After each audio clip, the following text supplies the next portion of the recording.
ha guiado tu camino y a tu lado siempre está.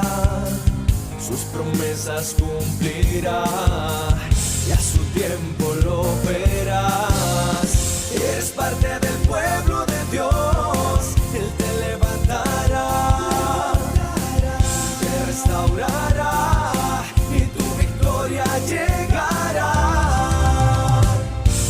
Fuiste llamado y escogido, a su voz has respondido. Es tiempo de creer. Centro Victoria, nacimos para vencer. Su palabra. Quiero hablarles esta mañana de dos señores que probablemente son conocidísimos para ustedes porque han influido mucho en sus vidas, porque ustedes, por lo menos de que se convirtieron todos los días, tienen que ver algo con ellos. Me imagino que ya saben que les voy a hablar de Stephen Langton. Sí. No. Y de Robert Estienne. Robert Estienne es francés, Stephen Langton es inglés, y esas dos personas han influido muchísimo en usted y en mí. ¿Saben quiénes son? Bueno, venga a la iglesia de vez en cuando. Es bueno. Muy bien, Stephen Langton fue un británico, un señor inglés, un clérigo, una persona religiosa. Llegó a tener el puesto más alto en la iglesia en aquella época en Inglaterra. Llegó a ser arzobispo de Canterbury. Este señor, en el año 1205, hizo algo. Él era una persona que le gustaba la Biblia. En esa época los líderes religiosos leían la Biblia. Ahora no, ahora hablan de política y de filosofía. Pero en esa época leían la Biblia y había un problema. La Biblia es un libro bastante denso, bastante voluminoso. En realidad es una colección de 66 libros. Y por muy buena memoria que usted tenga y trate de recordar pasajes de la Biblia, puede que se acuerde del pasaje. Creo que a muchos nos ha pasado. Recordamos que leímos algo bonito en la Biblia, logramos la memoria, pero cuando lo vamos a buscar empezamos, ¿dónde quedaba aquello? ¿Dónde estaba aquel pasaje? ¿Le ha pasado alguna vez? Yo creo que a todos nos pasa. Y a esta gente pues igual le pasaba. Entonces a él se le ocurrió que había que hacer la Biblia, que ya estaba hecho ese librote grande en 66 libros más pequeños. Se le ocurrió que esos libros, por más pequeños que fueran, aún así eran demasiado grandes para memorizarlo. El libro de Isaías tiene 66 capítulos. ¿Quién se aprende eso de memoria? El libro de los Salmos tiene 150 capítulos. Trate usted de acordarse de eso de memoria. Entonces este señor lo que dijo, bueno, los libros son demasiado grandes y la memoria nos falla. Si queremos que la gente aprenda, o por lo menos los líderes, aprender la palabra de Dios, tenemos que dividir esos libros en trocitos más pequeños. Y en el año 1205, este señor inventó lo que nosotros conocemos como los capítulos de la Biblia. Así que cada vez que usted abre su Biblia en cualquier libro y dice capítulo 1 o capítulo 20, se lo debe a don Robert Langton, que en el año 1205 hizo la división entre capítulos y versículos. ¿Estamos de acuerdo hasta aquí? Ahora, bueno, seguro este señor Langton tenía muy buena memoria y se podía aprender capítulos enteros. Yo creo que algunos de ustedes se saben algún capitulito de la Biblia por ahí, Salmo 23.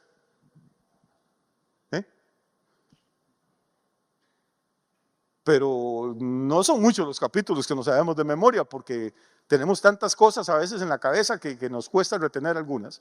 Entonces pasan unos añitos y viene este señor, aquello había ocurrido en Francia, este señor Stephen Estienne es francés, Langton era de Inglaterra, Estienne es francés, y en el año 1551, o sea 3 siglos después, se le ocurre una idea brillante. Dice, todavía los capítulos son demasiado grandes. Tenemos que hacerlos en pedacitos más pequeños para que sean más fáciles de memorizar. Si yo le digo a ustedes esta mañana, o a los que nos están viendo a través de YouTube, que les damos las gracias, por cierto, si les digo, ¿cuántos de ustedes podrían recitar el Evangelio de Juan de memoria? De Juan 1:1 hasta el capítulo 21. Y le regalo $1000. No le voy a decir eso porque es capaz de que se levante alguno, pero digamos, si lo dijera, ¿Cuántos podrían recitarlo? Ninguno. Ahora, si yo le dijera a usted, dígame de memoria el capítulo 3 de Juan, desde el versículo 1 hasta el último del capítulo 3, de memoria. Ya no es todo el librote, es nada más un capitulito. Casi ninguno. Pero si les dijera, dígame de memoria, Juan 3:16, muchos se lo saben.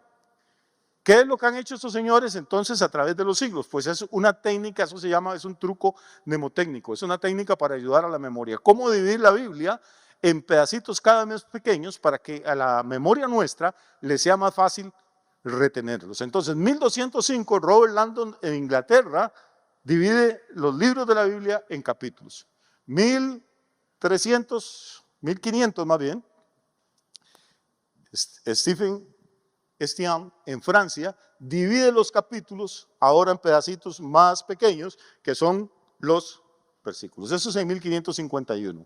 9 años después, en Ginebra, Suiza, se publica por primera vez una Biblia completa, 1560, una Biblia completa dividida en capítulos y en versículos. Se conoce como la Biblia de Ginebra, 1560, o sea, hace ya más de 465 años. Entonces, eso que a usted le parece tan normal de abrir la Biblia y que diga Mateo capítulo 7, en realidad no es normal.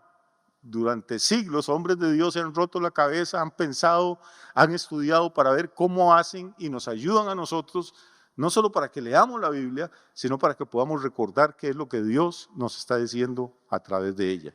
Así que, como le dije esta mañana, tenemos una deuda, tenemos una relación, tanto con Langdon como con Estienne, porque ellos nos han ayudado a tener la Biblia tal y como la tenemos hoy. ¿Es claro eso? Sí, muy bien. A usted de ahora en adelante le va a dar gracias a Dios por la vida de ellos.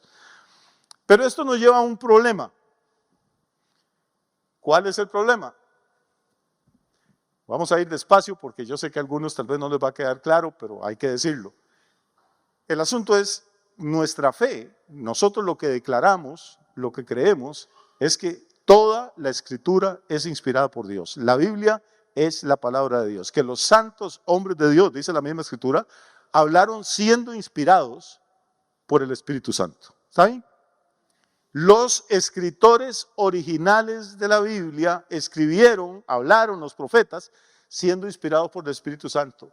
Los que dividieron la Biblia en capítulos y en versículos no estaban inspirados por el Espíritu Santo. Eran personas inteligentes, temerosas de Dios, que amaban la palabra, pero que no estaban inspirados. Por eso, algunas veces, al leer la Biblia, hay cosas que como que no calzan, como que no entendemos, porque la división está mal hecha. Por favor, póngame atención, no quiero que nadie salga de aquí a buscar piedras para apedrearme por hereje.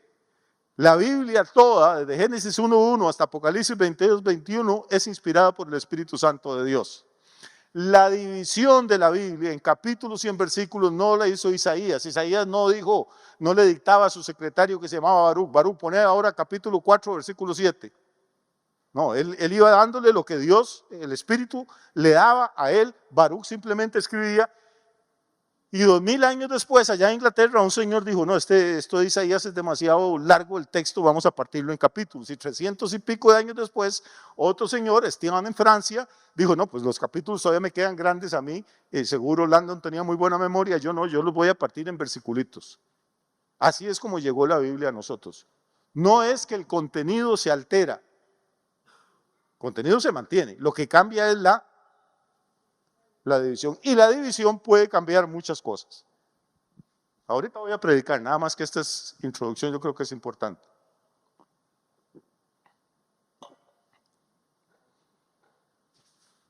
Hay una historia, por ahí un libro que se escribió hace 100 y pico de años de Miguel Sébaco, no me quiero meter en el libro ahora, pero hay un hombre que está preso en Francia, en París, en la cárcel de la Bastilla, y está condenado a muerte. Y los únicos que pueden indultarlo son los reyes. Y los amigos de él quieren salvarle la vida y entonces van donde la reina, tienen influencia con la reina, y le dicen, señora, su majestad, fulano de tal está en la cárcel, es inocente, lo van a matar la semana que viene y venimos a rogarle que lo ponga en libertad. La reina les dice, sí, está bien. Toma un papelito ahí, una nota, toma una pluma y pone, vamos a ver, pone retener a Pablo en la Bastilla. O sea, les dice que sí, pero ella va a hacer lo contrario. Les dice, retener a Pablo en la Bastilla, punto. Imposible dejarlo en libertad. Dobla el papel, le pone el sello de cera y se los da a ellos. Pero los amigos son un poco mañosos y desconfían de la reina. Y cuando van de camino, abren la carta y ven que dice, imposible retener a Juan o a Pablo, no me acuerdo cómo se llama el tipo ahorita, imposible retener a Pablo en la Bastilla, punto, imposible dejarlo en libertad. Y entonces, si llevan eso a la Bastilla, pues van más bien a hundir más a su amigo. ¿Qué hacen? Borran un punto y lo ponen en otro lado, lo dividen la frase diferente. Y ahora la frase, después de que ellos la arreglan, dice, retener a Pablo en la Bastilla, imposible, punto, dejarlo en libertad. Y con solo que usted la divida con un punto, el sentido cambia totalmente. No sé si lo expliqué bien o les hice un enredo más grande que el que tenía. Pero esa es la importancia que tiene la ortografía y esa es la importancia que tiene la gramática. Y por eso cuando nos acercamos a la Biblia tenemos que conocer estas cosas porque nos van a ayudar a entender mejor algo. Dicho esto, vamos a abrir la escritura en el libro del profeta Isaías, capítulo 52.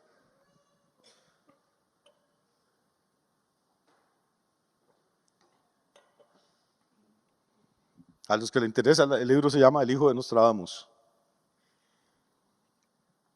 Isaías capítulo 52, versículo 13.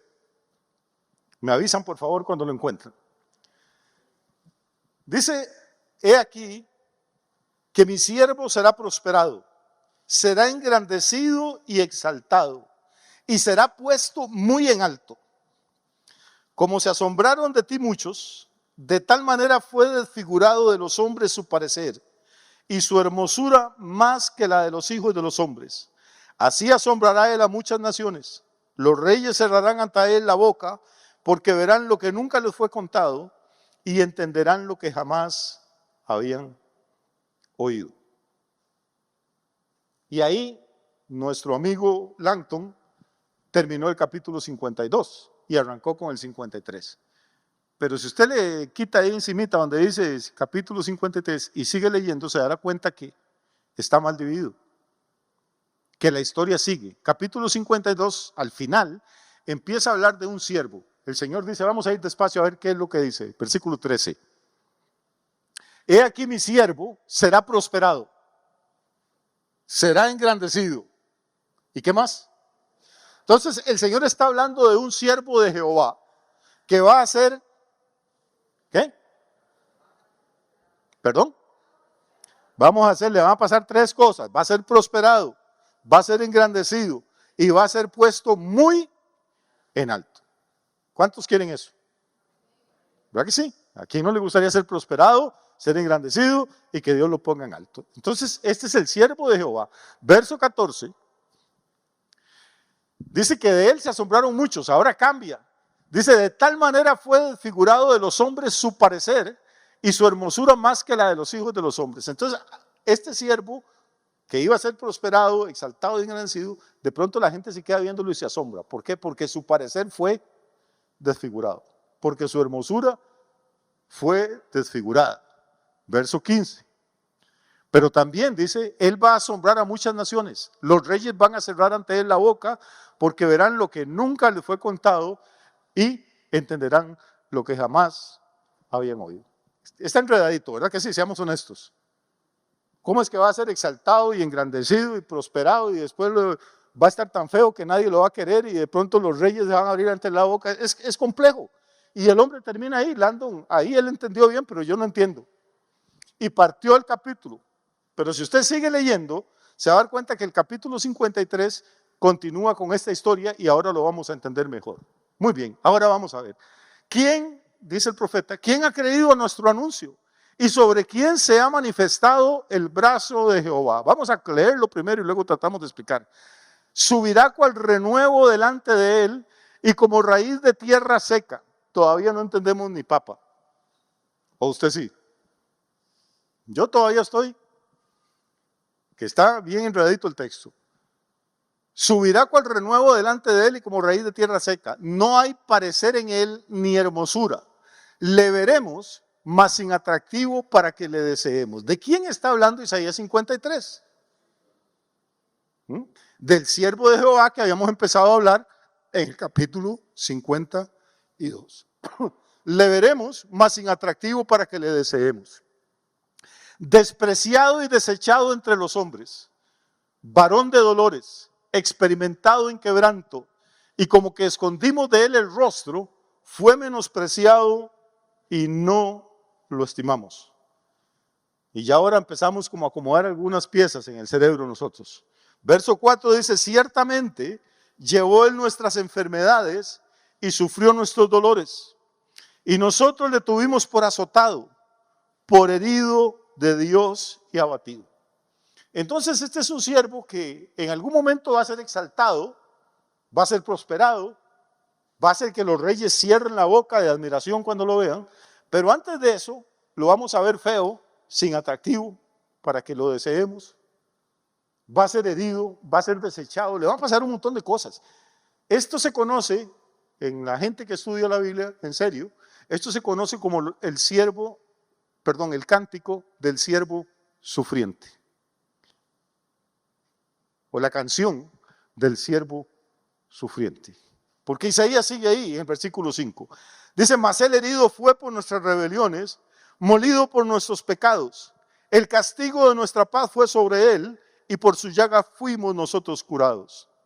Todos nosotros nos descarriamos como ovejas, cada cual se apartó por su camino, pero Jehová cargó en él el pecado de todos nosotros.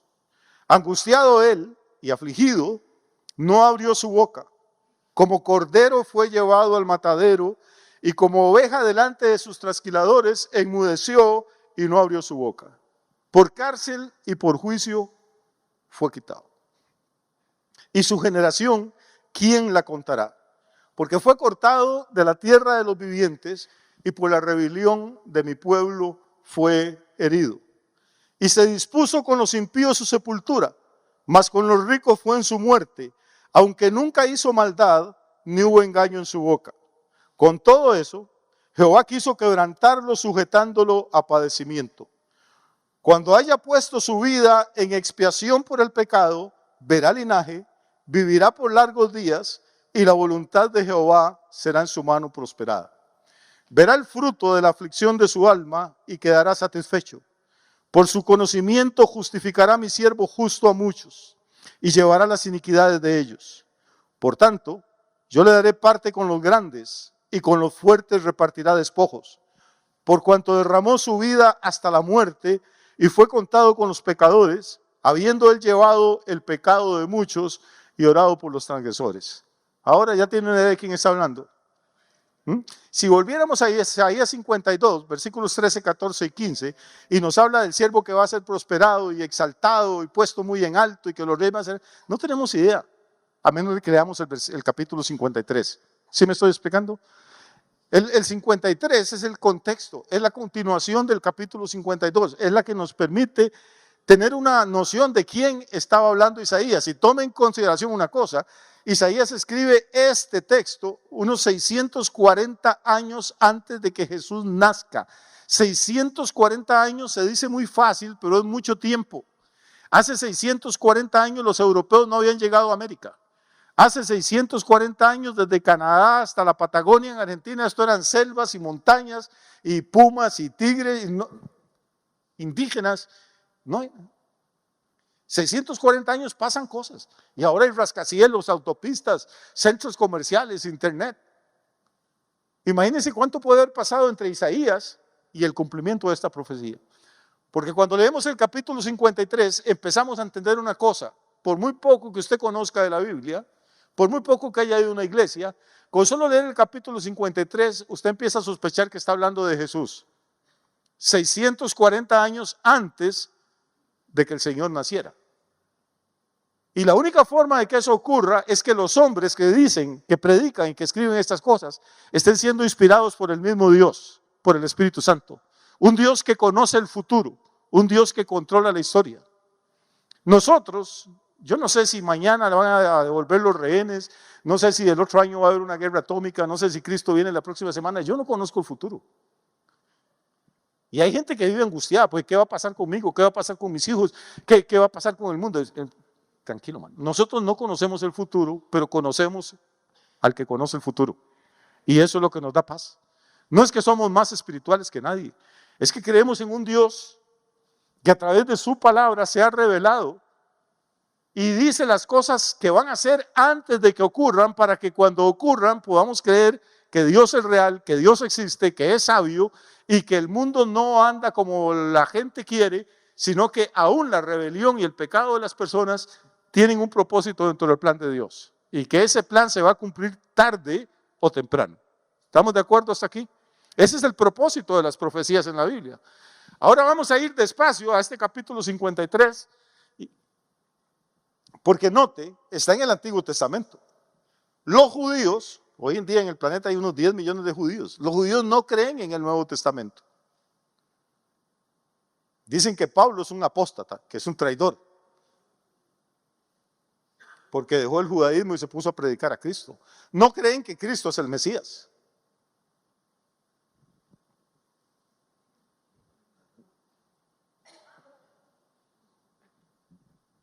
Hay rabinos judíos, no todos, pero hay rabinos que dijeron hace varios siglos que Jesús está en el infierno porque era un falso Mesías y que ellos siguen esperando al verdadero Mesías y el que les va a llegar es el anticristo. Ese es el problema que tienen. Y cuando usted tenga que evangelizar a algún judío, si Dios le da la oportunidad, nunca discuta de la ley, ni del sábado, ni de si se puede comer chancho o no se puede comer, no se pongan esas pequeñeces. Dígale nada más que le explique el capítulo 53 de Isaías. Hágale la pregunta que le hizo el etíope a Felipe en el camino que baja de Jerusalén a Gaza, cuando iba leyendo precisamente este texto. Un negrito del África, dice el libro de los Hechos, había bajado a Jerusalén para adorar a Dios. Quería tener una experiencia con Dios que no podía tener en su religión allá en África.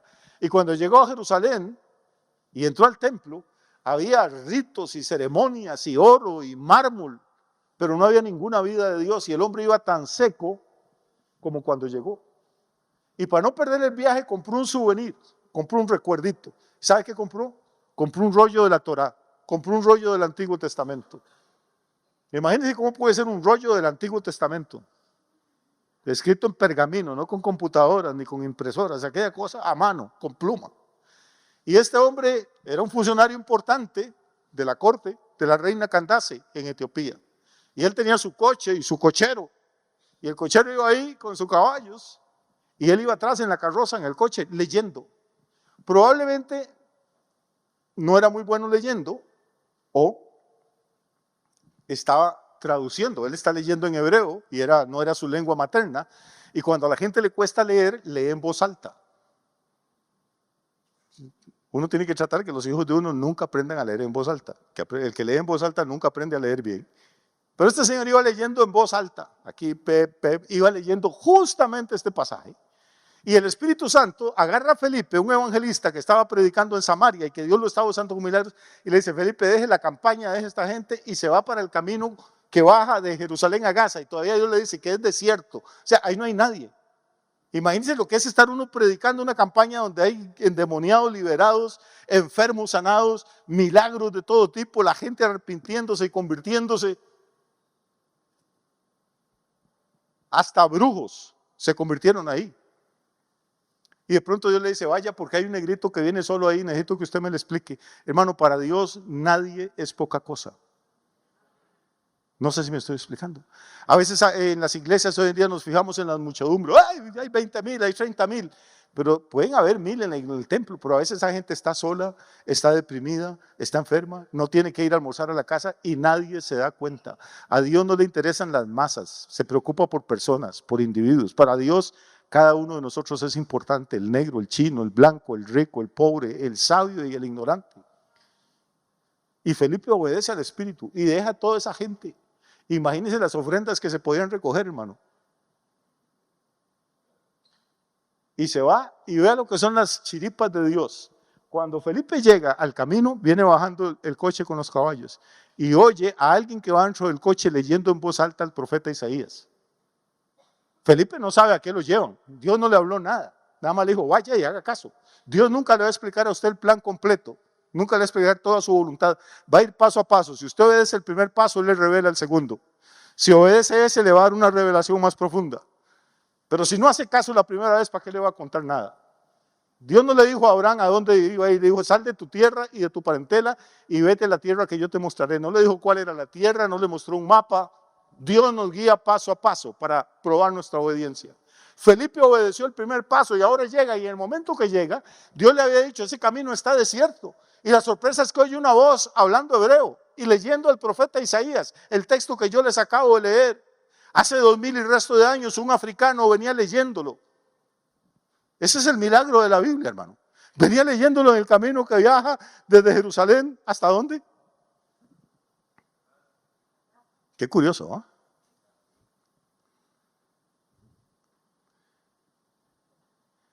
Y Felipe inmediatamente discierne, dice, hombre, para esto es que Dios me dijo que viniera aquí. Y se arrima al coche y le grita al señor que va dentro y le dice, oiga, ¿usted entiende algo de lo que está leyendo? Y él dice, ¿cómo voy a entender si nadie me explica? Este no es judío, este nunca ha oído nada, él viene de allá, de Etiopía. Y Felipe dice, oiga, ¿me puedo montar con usted? Y dice, pase adelante. Y dice que a partir de ese texto, si usted lee el libro de los Hechos, ahí está la historia, a partir de este texto Felipe agarra y empieza a explicarle todo el evangelio. Todo. Le habla del pecado de la humanidad, le habla de la venida de Cristo, le habla del sacrificio de Cristo en la cruz, le habla de la sangre del Cordero, le habla del bautismo, y tan le habla del bautismo que de pronto van a cruzar un río los caballos y el negrito le dice, oiga, pero aquí hay bastante agua, ¿me puedo bautizar? ¿Qué va a hacer los convertidos de ahora? Hay que darles un curso de 7 semanas, hay que alistarles una bata blanca, hay que tenerles paño para que se sequen, hay que tener champú para que se laven. Este hombre tiene hambre de Dios, vino desde el África porque tiene hambre de Dios, y Jesús había dicho que los que tienen hambre iban a ser ¿qué? Saciados. En Dios no hay casualidades. Dios, probablemente semanas antes, el Espíritu Santo empezó a inquietar a este moreno allá en África y le dijo, tenés que ir a Jerusalén. No porque en Jerusalén iba a haber un buen predicador, ni en el templo no había nada más que religión, pero ahí consiguió el rollo. ¿Y cuál rollo? El del profeta Isaías. Y al mismo tiempo que el Espíritu estaba trabajando en África, le había dicho a Felipe que estaba en Jerusalén, vaya a Samaria a predicar porque le tengo una cosecha ahí enorme. Y en media cosecha le dice, ahora deje la cosecha en Samaria y se me va para el camino a topar a este. Así opera Dios, hermano. Ni Felipe sabía que el negrito existía, ni el negrito sabía que había un judío que se llamaba Felipe que era predicador, pero Dios los conocía a los dos y mueve los caminos para que se crucen. En nuestras vidas nada es casualidad. Hemos tenido buenos encuentros y hemos tenido encuentros no tan buenos en la vida, pero Dios estaba al control de la situación. Y aún lo que en algún momento nos pareció malo y doloroso, al final Dios lo va a convertir en una bendición para nosotros. Y Felipe se baja y lo bautiza. Usted ha oído siempre que Dios le abrió la puerta del evangelio a los gentiles cuando Pedro fue a predicar a la casa de Cornelio, ¿se acuerdan? Hechos capítulo 10, eso es mentira. El primer gentil que se convirtió no fue Cornelio, fue un africano.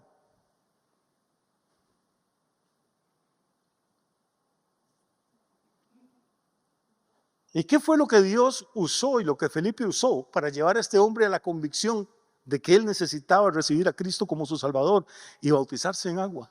El libro de Isaías, y no todo el libro, precisamente capítulo que estamos leyendo.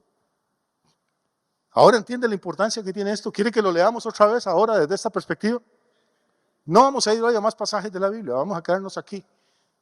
Vamos a pedirle a los muchachos que lo proyecten, si no está proyectado. Y vamos a volver entonces a esta historia, ya entendiendo un poquito mejor cuál es la importancia, la trascendencia que tiene. Versículo 1 dice: ¿quién ha creído a nuestro anuncio y sobre quién se ha manifestado el brazo de Jehová? Subirá cual renuevo delante de él y como raíz de tierra seca. No hay parecer en él, ni hermosura. Le veremos más sin atractivo para que le deseemos. Si usted ve las pinturas del Renacimiento, las de Murillo, las de Rafael, las que hay en los grandes museos, Cristo es guapísimo. Es un rubio de ojos verdes, un pelazo, parece que pone champú todos los días. Pero lo que dice Isaías es que la imagen que íbamos a tener de Jesús no iba a ser la de un hombre guapo, ni atractivo, ni que iba a producir ningún deseo, sino que iba a ser como una raíz de tierra seca. ¿Y por qué eso? Vamos a ir despacio. ¿Por qué? Dice, porque fue despreciado y desechado entre los hombres. Varón de dolores, experimentado en quebranto, como que escondimos de él el rostro. Fue menospreciado, ¿y qué? Y no lo estimamos.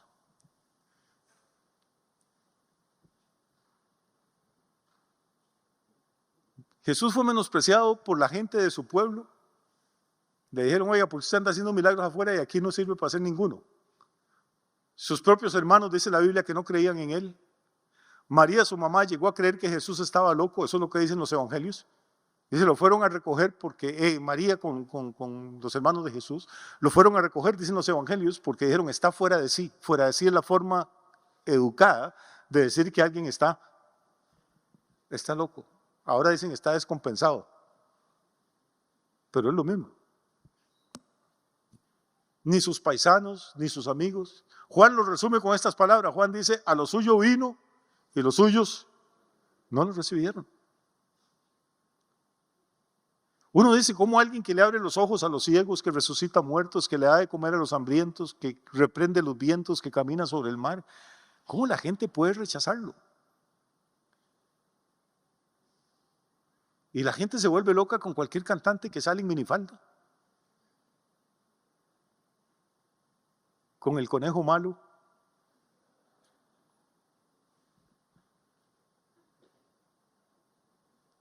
con un jugador de fútbol. A ese le siguen, a ese hacen el ridículo por él, pero por este hombre. ¿Y sabe qué, hermano? Jesús todavía hoy en día sigue siendo menospreciado, no por el mundo, en las iglesias. Cada vez que tenemos la oportunidad de servirle, cada vez que tenemos la oportunidad de adorarle y decidimos que es más interesante hacer otra cosa, estamos menospreciando a Jesús. Cada vez que puedo hablarle de Cristo a alguien y prefiero hablarle de política, estoy menospreciando a Cristo y exaltando al político. Uy, pastor, pero se me va a hacer fanático. No, usted sabe que si hay alguien que no es fanático, soy yo. Pero es que tenemos que entender, es muy fácil decir: sí, los judíos menospreciaron a Jesús.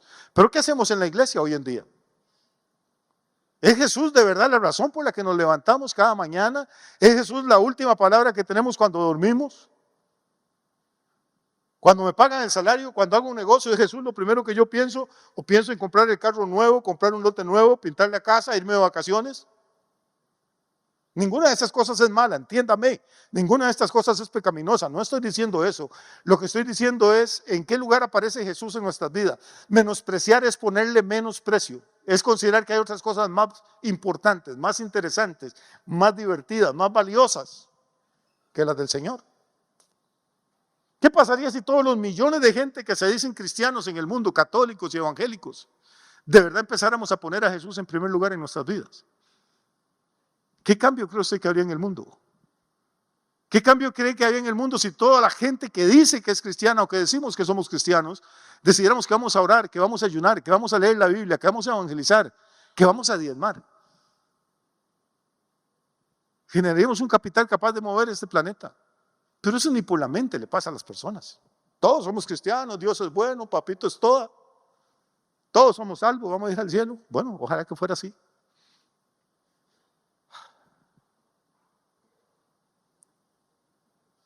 Le veremos, pero es atractivo para que le deseemos. Por eso, despreciado, desechado entre los hombres, varón de dolores, experimentado en quebranto, escondimos de él el rostro, fue menospreciado y no lo estimamos. Pero ciertamente llevó él nuestras enfermedades y sufrió nuestros dolores. Y nosotros le tuvimos por azotado, por herido de Dios y abatido. Aquí hay algo. Vemos a Jesús, la gente lo ve en Semana Santa, lo ven en las estampas, lo ven en las estatuas y decimos, ay, pobrecito el Señor, cómo sufre. Pero no entendemos.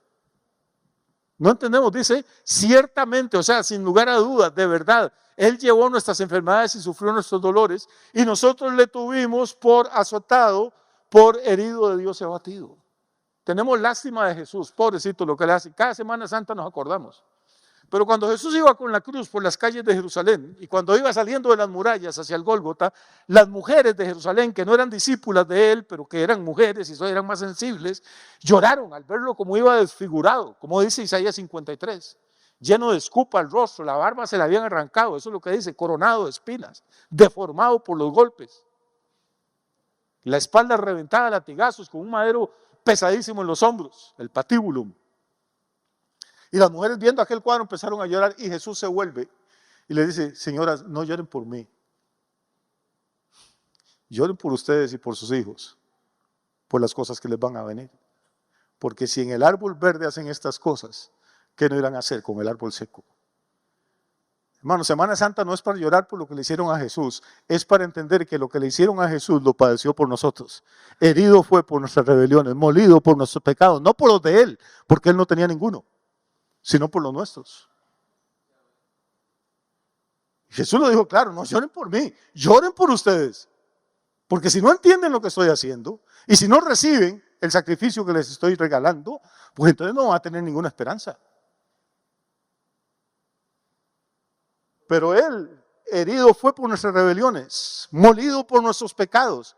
El castigo de nuestra paz fue sobre él y por su llaga fuimos nosotros curados. Todos nosotros, ¿cuántos? Todos nosotros nos descarriamos como ovejas. A la gente no le gusta que le digan eso. Yo nunca me he emborrachado, yo nunca engañé a mi marido, yo creo en Dios, yo doy limosna.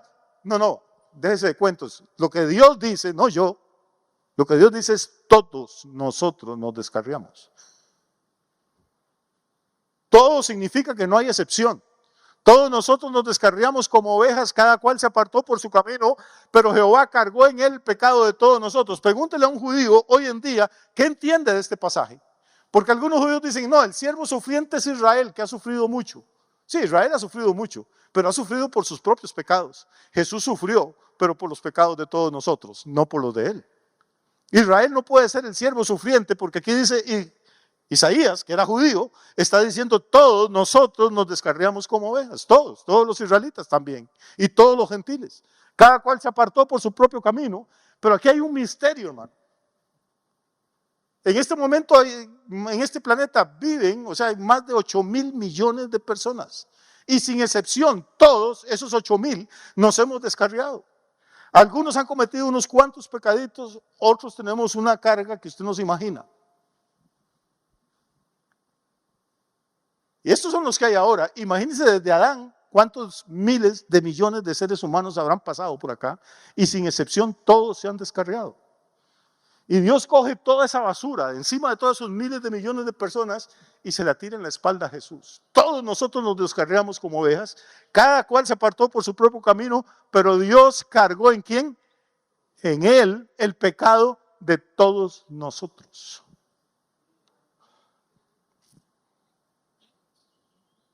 Hoy estaba viendo en la mañana, eso en las iglesias a veces tenemos una cosa que le llamamos los campamentos para los niños y para los jóvenes, una vez al año.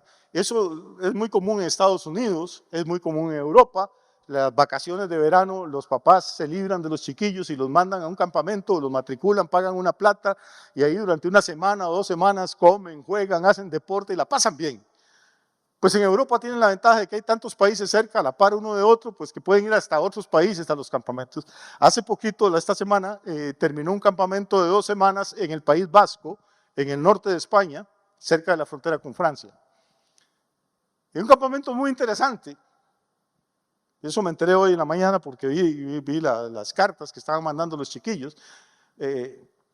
los monitores, se llaman monitores como a los guías, a los líderes del campamento, a los adultos que controlan que los niños no hagan muchos orden. Este era un campamento para niños y niñas de 13 a 15 años, ya adolescentes. Y los monitores eran transexuales.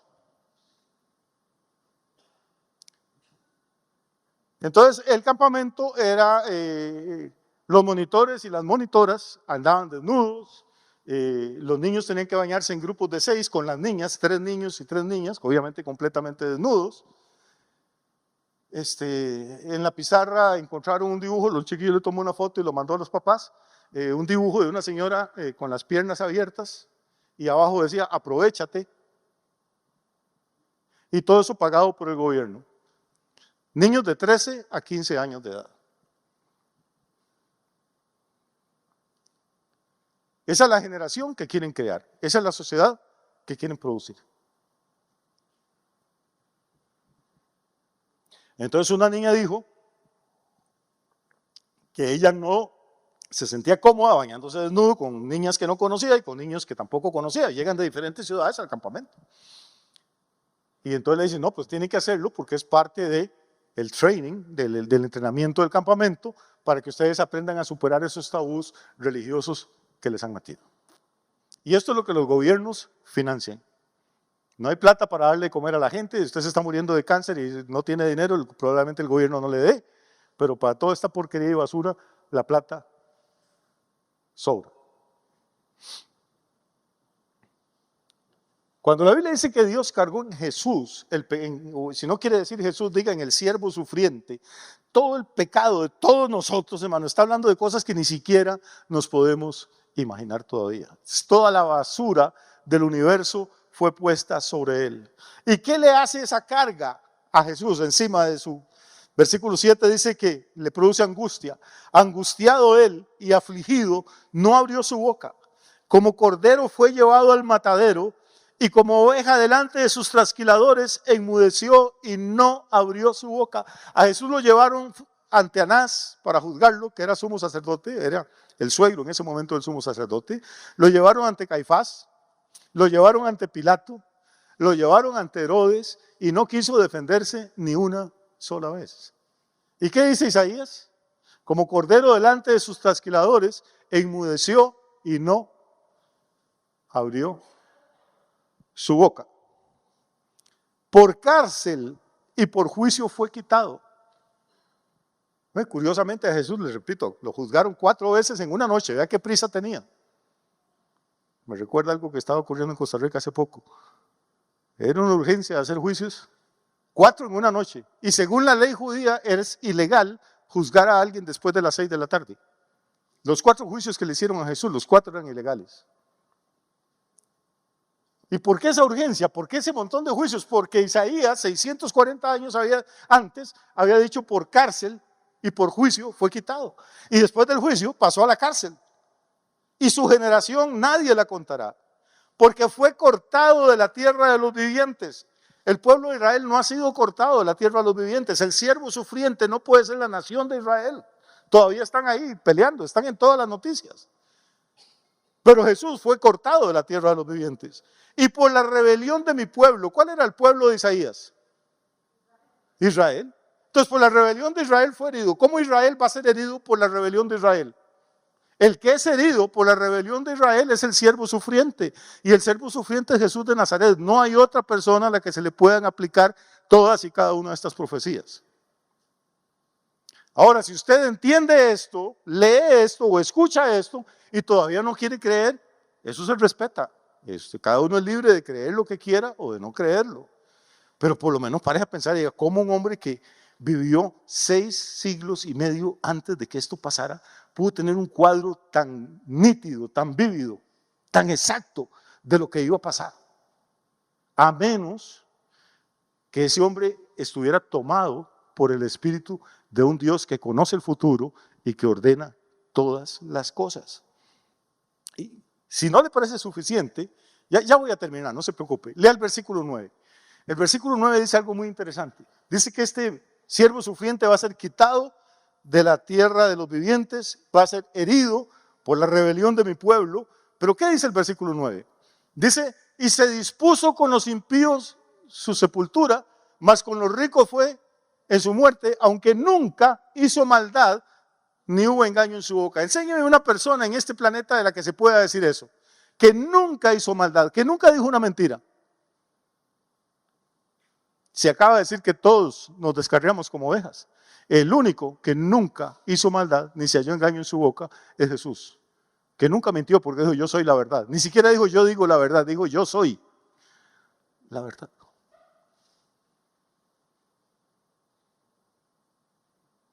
Yo no sé si el Espíritu Santo está haciendo algo con usted esta mañana, pero hermano, es que si uno entiende esto y no se enamora de la Biblia, ya no tiene cuándo.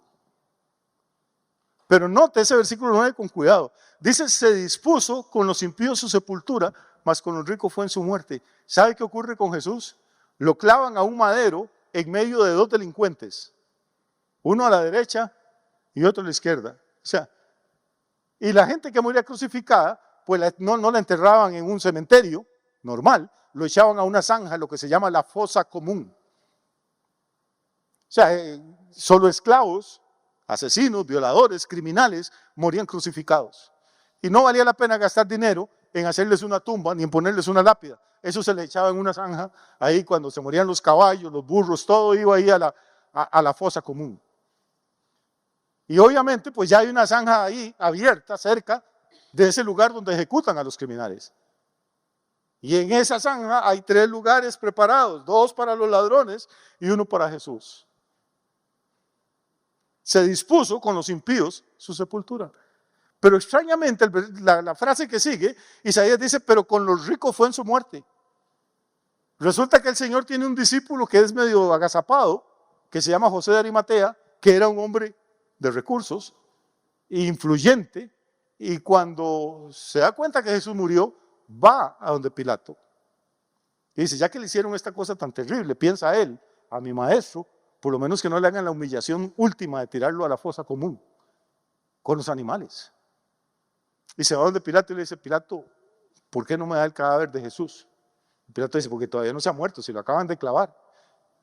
Y dice, no, ya murió, vaya y pregunta. Y mandan a preguntarle a los soldados, dicen, sí, ya, los 3 están muertos. Entonces Pilato dice, bájelo. Y José, que como era un hombre rico y era un hombre previsor, había pagado hacer su sepulcro y labrarlo en la roca y todo, una tumba como se merece un rico. Que los ricos merecen buenas tumbas, ¿o no? Al final es la misma vaina, hermano. Pero a los ricos les encanta gastar millones para que después de muertos recuerden que ellos tenían plata. Y entonces José dice, bueno, como yo todavía no tengo planes de morirme, voy a coger el sepulcro mío y se lo presto al maestro. Que pase ahí, descanse unos 15 o 20 años, para que cuando me toque a mí, la sorpresa, hermano, es que ese sepulcro estuvo prestado 3 días y 3 noches, nada más. Y el Señor se lo desocupó rapidito. Al tercer día, a la tercera noche, se levantó de los muertos y dejó el sepulcro de José de Arimatea vacío, el sepulcro del millonario. Con los ricos se dispuso su muerte, con los impíos, perdón, se dispuso su muerte, pero con los ricos fue en su muerte. ¿Qué cambio, no? Lo crucifican a usted en medio de 2 asesinos y unas horas después está durmiendo en la tumba del millonario. ¿Cómo puede ocurrir eso? ¿Cómo podía Isaías saber eso y ver ese nivel de detalles? Usted puede decir, bueno, es que Jesús, como era judío, conocía el libro de Isaías y él acomodó todas las cosas para que fuera así. Él habló con Pilato para que lo clavara en medio de 2. Tenía negociado. Bueno, ya si usted cree eso, usted tiene más fe que yo.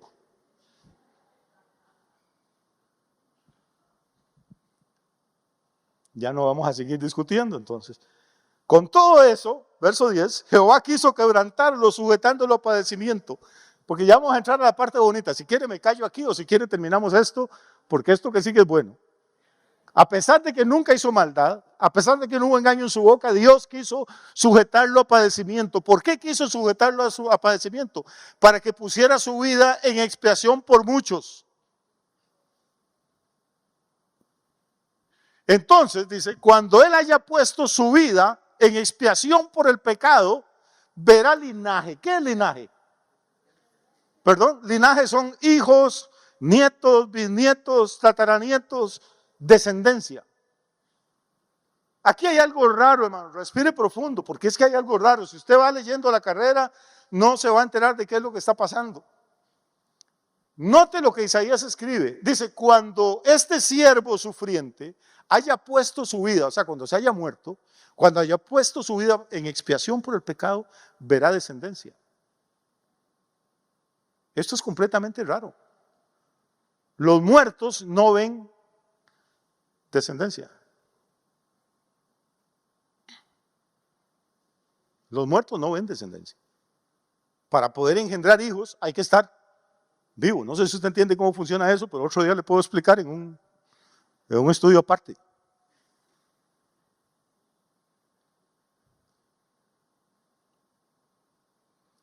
La Biblia considera como un milagro que Abraham a los 99 años lograra engendrar un hijo. Dice, ya estaba como muerto, pero no muerto. Tenga cuidado con los viejitos porque en cualquier momento se lleva un susto también. Una cosa es estar como muerto y otra muerto. Abraham estaba como. Y Pablo dice, eso es un milagro. Jesús no estaba como muerto, estaba muerto. Había puesto su vida en expiación por el pecado. Y lo que Isaías decía es, después de que ponga su vida, él va a ver linaje. Yo les dije una vez que cuando uno va a la escuela primaria le enseñan cuál es el ciclo de los seres vivos. ¿Qué distingue a los seres vivos? Básicamente 4 cosas. Nacen, crecen, se reproducen y se mueren. Ese es el orden lógico, biológico, el orden natural. Nace, crece, se reproduce, muere. Pero Jesús es diferente porque Él es sobrenatural. Jesús nace, crece, muere y después se reproduce. Por eso no se casó, por eso no tuvo hijos biológicos, por eso no engendró en la carne. Porque iba a ser padre de una multitud de hijos tan grandes que su generación nadie podría contarla. Después de que ponga su vida en expiación por el pecado, verá linaje. Pero oiga qué raro. Dice, después de que ponga su vida en expiación por el pecado, vivirá por largos días. O sea, este es un muerto extraño. Después de muerto vive. Solo ha habido una persona así en la historia. No es Israel. Israel no se ha muerto. Es Jesús. El siervo sufriente no es otro que Jesús. No solo va a haber linaje, no solo va a vivir por largos días, sino que la voluntad de Jehová será en su mano, ¿qué? Prosperada. Y llegamos al verso 11. Este siervo sufriente, después de muerto, dice, verá el fruto de la aflicción de su alma. Y hermano, esto es de tirarse al suelo y empezar a hablar en lenguas. Dice, verá el fruto de la aflicción de su alma y ¿qué? Y quedará satisfecho. ¿Sabe cuál es el fruto de la aflicción del alma de Jesús? Es usted, es la iglesia. Todo eso que él pasó no es porque le gustaba que lo clavaran ni lo coronaran de espinas, es por amor a nosotros. No hay una historia de amor en este planeta como la historia de Cristo y la iglesia. No hay ninguna. Y yo le he dicho esto otras veces. Aquí hay madres de familia. Dicen, a mí no me consta, que los partos son dolorosos y que son incómodos. Yo tengo mis reservas, pero no me quiero meter en eso.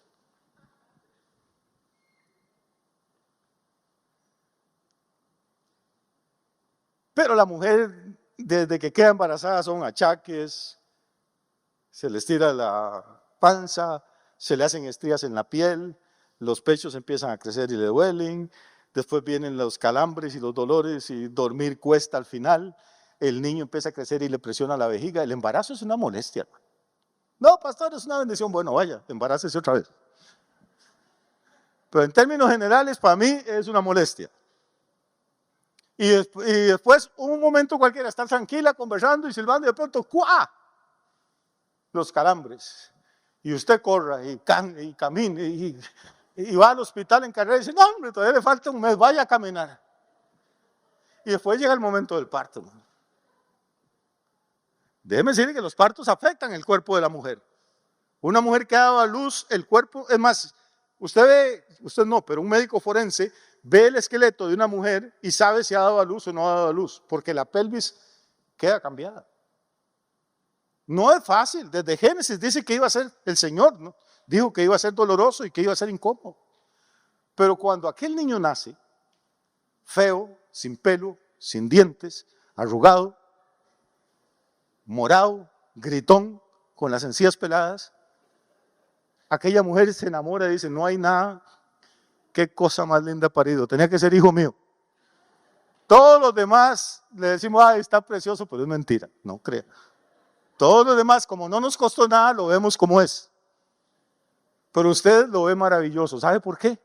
Porque ese es el fruto de la aflicción de su cuerpo. Por ese bebé, usted ha soñado. Por ese bebé le van a caer estrías. Por ese bebé los pechos no le van a caer iguales nunca más. Por ese bebé la pelvis se le va a ensanchar. Por ese bebé se le acabaron las noches de dormir tranquila. Por ese bebé usted va a tener se va a quitar el pan de su boca para que ese niño no pase hambre. ¿O no?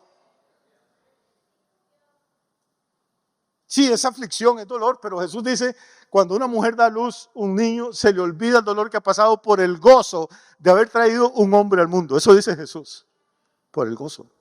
Pues hermano, Jesús sufrió un dolor más terrible que el del parto. No por traer un hombre al mundo, sino por traer millones. Nosotros somos el fruto de la aflicción de su alma. Y aunque el mundo nos vea feos y nos vea pecadores y nos vea tontos y nos vea fanáticos, porque a él no le costamos nada, Jesús nos ve como la cosa más linda que hay en este universo. Y dice, tenía que ser mío, tenía que haberlo parido yo, para que me quedara tan bien. ¿Cómo va a decirse a mí que el siervo sufriente es Israel? O que es cualquiera de esos locos que dice que son el Mesías y que son el Salvador del mundo. O que es Mahoma o que José Smith. No, Señor. El Salvador del mundo se llama Jesús de Nazaret. No hay otro nombre bajo el cielo dado a los hombres en que podamos ser salvos. No es una religión, no es una filosofía. Es el siervo de Jehová, es el siervo sufriente. Verá el fruto de la aflicción de su alma y ¿qué dice? Y quedará satisfecho. Por su conocimiento justificará a mi siervo justo. ¿Se acuerda que empezamos hablando del capítulo 52 del siervo de Jehová? Y cerramos en el 53 volviendo a hablar del siervo justo. Por eso le digo que estaban mal divididos. ¿Recuerda cómo empezamos? Por su conocimiento justificará mi siervo justo a muchos y llevará las iniquidades de ellos. Amigo, si usted quiere seguir arrastrando su carga de pecados el resto de la vida, Dios le da permiso, usted está en su derecho. Pero ya no tiene por qué cargar ese pecado. Ya no tiene por qué cargarlo porque dice que Jesús verá el fruto de la aflicción de su alma, quedará satisfecho, por su conocimiento justificará a mi siervo justo a muchos y llevará las iniquidades de ellos. Todos los pecados que yo he cometido, y repito, crea que son bastantes, puedo seguirlos cargando si quiero, pero es por gusto mío, porque ya hubo uno que los cargó. Usted quiere seguir viviendo en pecado hasta que se muera de viejo, hasta que se le reviente el hígado de cirrosis, hasta que se le muera adicto a la droga, fornicando hasta que todo, ya no puedan ir. Hágalo, pero es porque quiere. Porque si quiere ser libre, hay uno que también llevó esa carga ya. Y usted puede venir y ponerlo su carga sobre él y decirle, Señor, estoy cansado de la vida que llevo, estoy cansado del vacío de mi corazón, pongo mi vida en manos de tu siervo justo. Él va a llevar las iniquidades de ellos. Y ya voy a terminar. Tururum, pasamos. Por tanto, dice Dios, yo le daré parte con los grandes. ¿A quién? Al siervo. Ya puso su vida, ya resucitó y vive largos días. Por tanto, yo le daré parte con los grandes y con los fuertes repartirá despojos por cuanto derramó su vida hasta la muerte. Y fue contado con los pecadores, habiendo él llevado el pecado de muchos. ¿Y qué?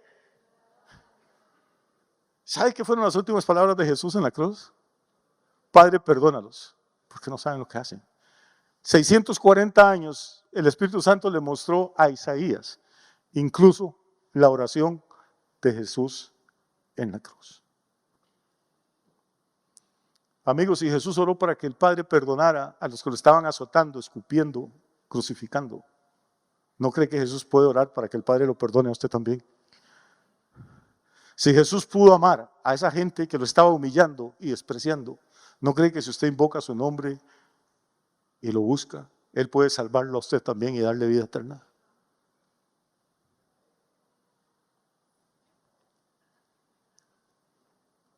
Esta mañana lo que hemos hecho es un ejercicio. No quiero que nadie salga de aquí diciendo, uy, el pastor no cree que la Biblia. No, hermano, yo creo firmemente en la palabra, estoy enamorado de ella. Lo que le dije al principio es que lo que es inspirado por Dios es el texto, no las divisiones. Y traté de enseñarle cómo, por ejemplo, entre el capítulo 52 y el 53, Landon hace una división que en realidad no existe. Es la misma historia, el siervo justo, el siervo de Jehová, el siervo sufriente y el siervo glorioso al que el Señor le dio parte con los grandes y reparte despojos con los fuertes, es el mismo Jesús de Nazaret. Y no hay otro nombre bajo el cielo, dado a los hombres, en que podamos ser salvos. Centro Victoria.